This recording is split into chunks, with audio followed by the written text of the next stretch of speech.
العلم هو النور الهادي والمفتاح لكل الخير من يريد الله به خيرا. الحمد لله الذي أرسل رسوله بالهدى ودين الحق ليظهره على الدين كله وكفى بالله شهيدا. محترم و معزز طلباء کرام اور عزیز دوستو، السلام علیکم ورحمۃ اللہ وبرکاتہ۔ آج کی مجلس میں استشراق کے اسلوب، مستشرقین کی تحقیقات، کارکردگیاں، ان کے اہداف، استشراق کے وسائل اور ذرائع اور استشراق کا مقابلہ مسلمان کیسے کریں، ان تمام اہم موضوعات پر انشاءاللہ بحث ہوگی۔ تو سب سے پہلے استشراق کے اسلوب یعنی مستشرقین کی طرف سے عالم اسلام اور مسلمانوں کے خلاف کیا کارکردگیاں ہوتی ہے، اس کے بارے میں پہلے بحث کرتے ہیں۔ دکتور محمد فاروق النبہان اس سلسلے میں لکھتے ہیں کہ استشراق کے اسلوب 3 طرح سے ہوتے ہیں۔ وہ فرماتے ہیں استکشاف العالم الاسلامی ومعرفت اوجہ ثقافتہ واسباب قوتہ ومواطن ضعفہ، یعنی عالم اسلام کے متعلق تحقیق و جستجو، تاکہ عالم اسلام کی ثقافت، کلچر، اس کی قوت اور طاقت کے اسباب اور کمزوریوں کا جائزہ لیا جائے۔ یہ سب سے پہلا اسلوب اور سب سے پہلی تحقیق مستشرقین کی طرف سے کی جاتی ہے۔ اسی طرح سے وہ دوسرا اسلوب یہ بیان کرتے ہیں، وہ ہے الاستفادۃ من علوم العالم الاسلامی لبناء نہضۃ ثقافیۃ وعلمیۃ متفوقہ، کہ عالم اسلام کے علوم و فنون سے فائدہ حاصل کرنا، ان علوم کو حاصل کرنا یعنی مشرقی علوم کو حاصل کرنا، تاکہ اپنی تہذیب، ثقافت اور کلچر کو پروان چڑھایا جا سکے اور علمی تفوق اور برتری حاصل کی جا سکے۔ اسی طرح سے تیسری بات شیخ النبہان نے بیان کی، وہ ہے اشغال العالم الاسلامی بقضایا جانبیہ تمزق کلمتہ وتضعف وحدتہ وتستنزف قواہ وتشغلہ عن تحقیق التقدم۔ کیا مطلب؟ یعنی عالم اسلام کو غیر ضروری اور بیکار چیزوں میں مشغول کر دینا، تاکہ عالم اسلام کے اتحاد اور اتفاق کا شیرازہ بکھر جائے، اس کی قوت و طاقت کمزور پڑ جائے اور عالم اسلام کو مادی دنیاوی ترقی اور وسائل ترقی سے روکا جا سکے۔ اسی طرح مولانا اسماعیل ریحان صاحب حفظہ اللہ کے بقول استشراق کے اسلوب اس طرح سے بیان کیے جا سکتے ہیں۔ نمبر 1، انہوں نے بہت زیادہ مختصر کر کے اس کو بیان کیا، بہت سارے طویل مضامین کا خلاصہ انہوں نے بیان کیا، وہ ہے نمبر 1 مرحلۃ الاستکشاف، یعنی استشراق کے میدان میں مستشرقین انکشافات اور تحقیقات کرتے ہیں، ریسرچیں کرتے ہیں، مختلف موضوعات اور مضامین پر تحقیقات اور ریسرچیں بیان کرتے ہیں، اور اس کا مقصد ہوتا ہے کہ مسلمانوں کو اپنی طرف مائل کیا جائے۔ استشراق کے ذریعے مسلمانوں کو اپنے دین سے گمراہ کر کے، برگشتہ کر کے ان کو اپنے مذہب کی طرف مائل کرنے کی کوشش کی جاتی ہے۔ اور دوسرا اسلوب ہوتا ہے مرحلۃ المختلطہ، یعنی ملاوٹ والا انداز، یعنی اس مرحلے کے اندر اسلامی مآخذ اور اسی طرح سے اسلامی مصادر، مراجع اور اسلامی شخصیات جو مؤثر کردار والی شخصیات ہوتی ہے، ان کے بارے میں مسلمانوں کی عقیدت کو مجروح کرنے کی کوشش کی جاتی ہے۔ مسلمانوں کے ذہنوں کو اپنے اکابر، علماء، مفکرین اور صحیح قسم کے دانشوروں کے خلاف ابھارا جاتا ہے۔ مسلمانوں کے مابین ان معتبر اور مقدس اور مستند شخصیات کو مجروح کرنے کی کوشش کی جاتی ہے۔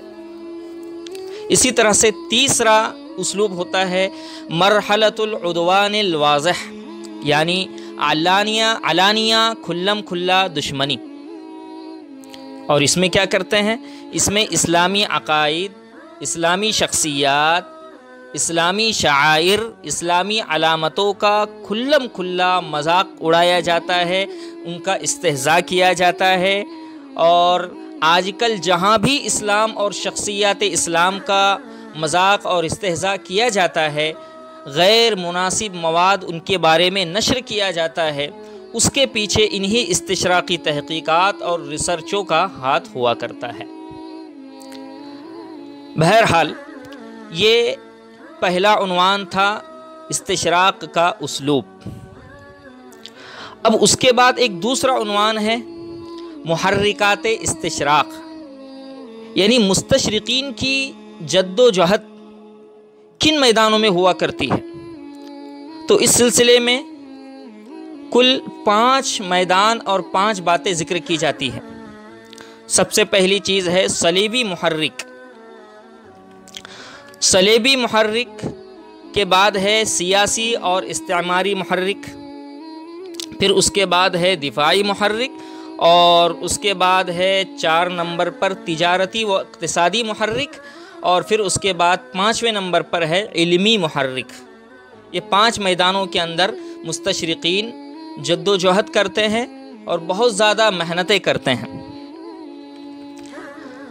تو سوال یہ پیدا ہوتا ہے کہ سب سے پہلا جو محرک ہے استشراق کا، صلیبی محرک، اس کا کیا مقصد ہوتا ہے؟ تو اس کا مقصد ہوتا ہے نصرانیت کا غلبہ، مذہب عیسائیت کا غلبہ۔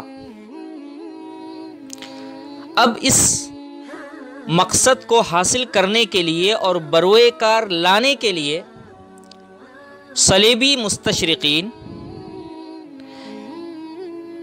کیا کارروائی انجام دیتے ہیں، کیا ان کے اہداف ہوتے ہیں؟ اس سلسلے میں ہمارے علماء نے تحقیق کے بعد چند چیزیں بیان کی ہیں۔ مثلا سب سے پہلی چیز ہے وہ اسلام پر یہ اعتراض کرتے ہیں کیا کہ اسلام نعوذ باللہ نقل کفر نہ باشد۔ یہ چند ایسی باتیں اس محرک کے تحت میں بیان کی جاتی ہے جو زبان سے ادا کرنا مشکل ہوتا ہے، لیکن بہرحال ہمیں ان چیزوں کا معلوم ہونا ضروری ہے، اس لیے اس کو بیان کیا جاتا ہے بدرجہ مجبوری۔ تو سب سے پہلی چیز صلیبی محرک کا ہدف کیا ہوتا ہے؟ وہ اسلام کے بارے میں یہ غلط سلط بیان دیتے ہیں، لٹریچر پھیلاتے ہیں کہ اسلام نعوذ باللہ موجودہ یہودیت اور نصرانیت سے ماخوذ ہے، یعنی اسلام آخری اور آفاقی اور عالمی مذہب نہیں ہے، بلکہ سابقہ گزشتہ مذہبوں کی نقالی اور پیروی ہے۔ گویا کہ اسلام مذہب کو اور اسلام مذہب کے مواد کو یہ بالکل کاپی پیسٹ قرار دیتے ہیں، نعوذ باللہ۔ یہ ان کا ایک بہت بڑا اعتراض ہوتا ہے۔ دوسرا اعتراض اور دوسرا ان کا ہدف ہے صلیبی محرک کا رسالت رسول صلی اللہ علیہ وسلم میں شکوک اور شبہات پیدا کرنا، یعنی نعوذ باللہ محمد صلی اللہ علیہ وسلم ایک کامیاب مفکر اور قائد تو تھے، ایک گائیڈر آپ کو وہ مانتے ہیں، لیکن سچا پیغمبر ہونا یہ یقینی نہیں مانتے، نعوذ باللہ ثم نعوذ باللہ۔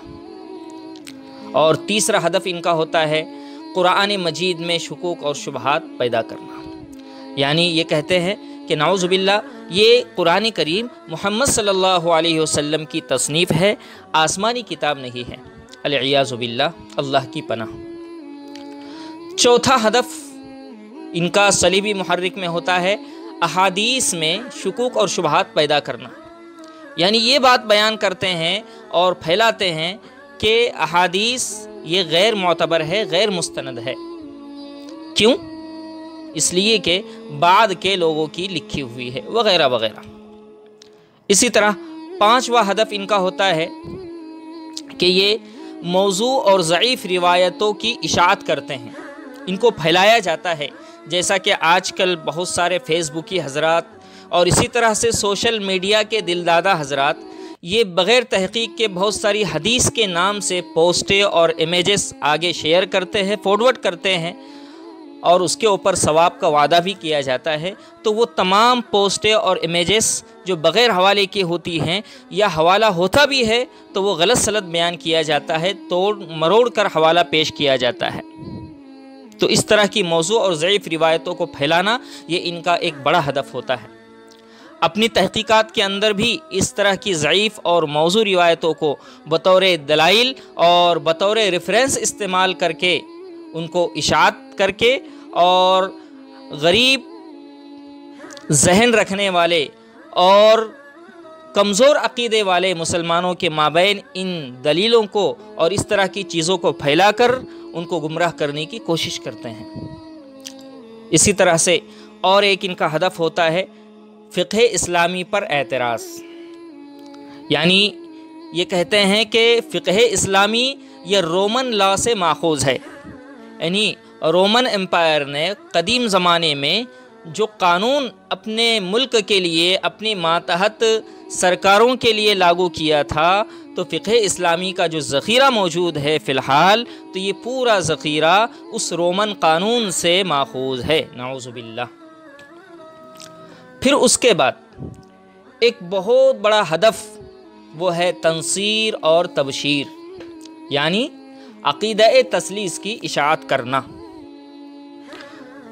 عزیز دوستو، اب آپ کے ذہن میں یہ سوال ضرور آنا چاہیے کہ عقیدہ تثلیث کیا چیز ہے؟ تو اس بارے میں یہ وضاحت بھی ضروری ہے کہ عقیدہ تثلیث کا مطلب ہوتا ہے تین خداؤں کا تصور۔ کیا مطلب؟ اس کو سمجھنے کے لیے ہمیں عیسائی علماء اور عیسائی پادریوں کے مختلف اقوال اور تحقیقات کو سمجھنا ہوگا۔ یہ الگ بات۔